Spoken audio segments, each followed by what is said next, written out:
プログラムナンバー2、これより英語弁論を始めます。今年は11人の方に発表してもらいます。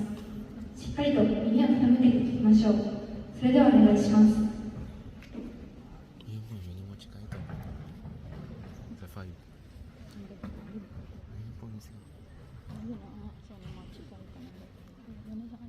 Kapatid mo, nasa gitna.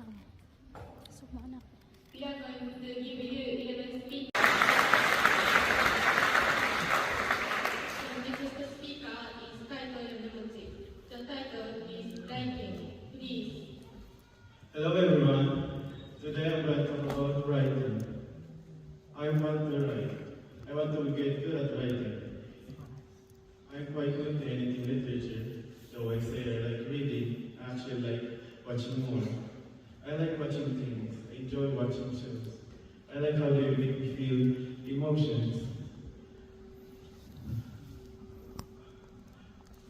I want to write. When I was a second year in middle school, I had watched a show called Violet Evergarden.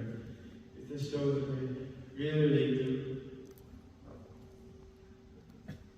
The topic that the show covers are very interesting and close to me. The main character, Violet Evergarden, is a person that struggles with emotions. She wants to learn how to write letters so that she can express herself and learn different emotions. I also struggle with writing. It's not because I struggle with emotions or anything, just because I'm dumb. I want to be better at writing. That is all. Thank you very much for listening.